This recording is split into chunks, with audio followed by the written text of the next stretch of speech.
Meus amigos, a gente fez um ranking das 6 melhores frutíferas para a gente ter em vaso, levando em consideração principalmente os aspectos relacionados à produção. Em sexto lugar, a gente colocou o araçá amarelo. Ele vai muito bem em vasos, produz muito, principalmente em vasos profundos.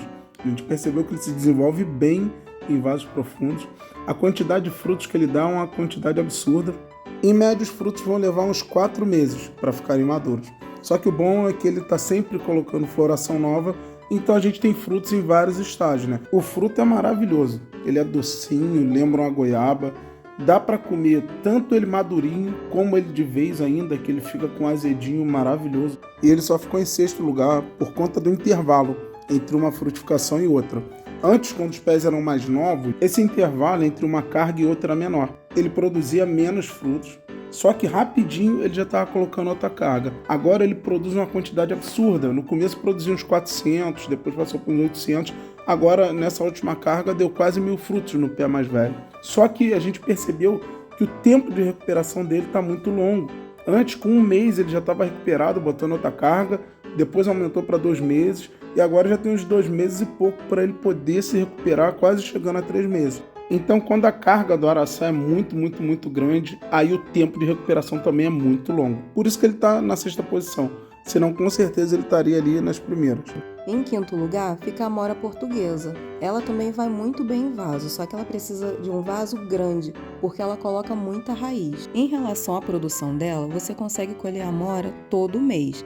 Claro que não é em quantidade absurda. Vai ter meses que você vai conseguir uma carga boa, uma carga grande de frutas, e nos outros meses você vai conseguir colher, não uma carga tão grande, mas sempre você vai ter ali uma fruta madurinha para conseguir comer. A amora portuguesa é uma fruta muito saborosa, só que ela é bem azeda, então para você conseguir comer, ela tem que estar muito madurinha. Já a amora italiana, ela é muito docinha, só que a produção dela é muito menor em comparação à amora portuguesa. Em quarto lugar, vem os morangos. Eles produzem muito bem em vaso e em jardineira. Uma jardineirazinha ali de uns 15, 20 centímetros já é o suficiente para eles produzirem bastante. Com relação à produção, ele produz muito. Todos os meses você vai conseguir colher morango. É claro que não é com um pezinho só, né? Você vai ter que colocar ali uns 10 a 20 pezinhos. Num primeiro momento parece que é muita coisa, 10 a 20 pezinhos, mas não é não. Em um vaso médio você consegue colocar uns 10 pezinhos ali, se apertar um pouquinho. O melhor é dar um pouquinho mais de espaço, né? Então, se der para botar os 10 pezinhos divididos em 2 vasos é melhor, porque eles têm mais espaço para crescer e, consequentemente, vão produzir mais. E os tipos de morango que a gente mais indica para vaso são o Albion e o San Andreas. A gente tentou plantar o Monterrey, não deu certo, é muito frágil, pega a praga com muita facilidade, não resiste. Ele é um tipo de morango que precisa de muito cuidado, muita atenção, então para a gente criar em casa eu acho muito difícil. O Albion e o San Andreas são mais resistentes, são mais fáceis de cuidar, o sabor deles é algo incomparável. Depois que a gente colhe madurinho um Albion ou um San Andreas no pé, a gente vê que o sabor é bem mais intenso, parece um monte de morango concentrado ali. Em comparação ao morango que a gente compra na feira, ou que a gente compra no mercado, tem uma diferença absurda. Eles são bem mais doces, mas muito mais doces que esses outros morangos. Então só colhendo mesmo um San Andreas ou um Albion no pé, para você sentir o sabor e poder ver essa diferença, que é uma coisa absurda. Então se inscrevam no canal, que a gente vai estar sempre postando dicas de cultivo e atualização do nosso pomar. Em terceiro lugar vem a laranjinha Quincan.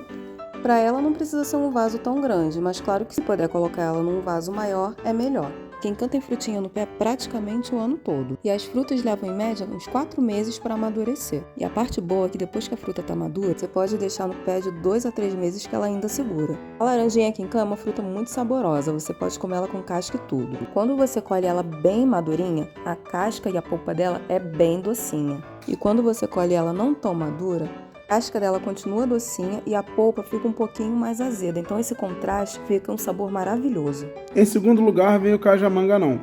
A gente já percebeu que ele precisa de vaso grande, se desenvolve melhor em vasos profundos.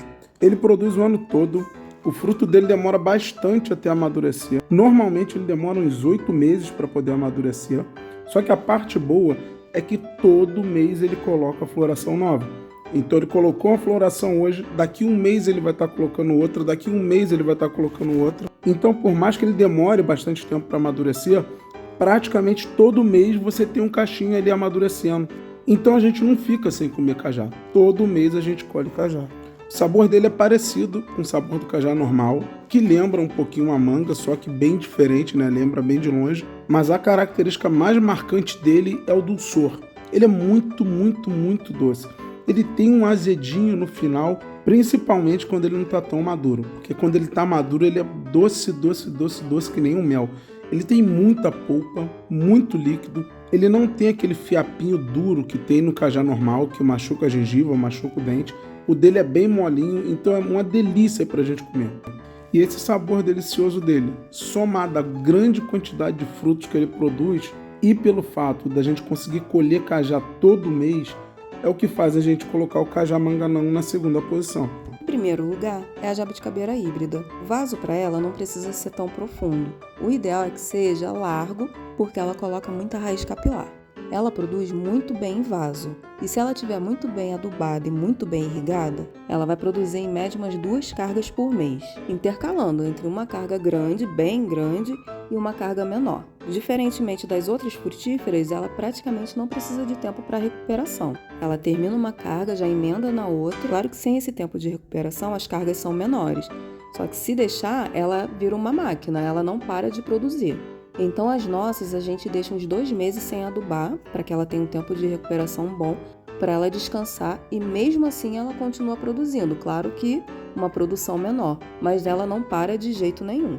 O sabor da jabuticaba híbrida dá um sabor único, sabor assim muito intenso.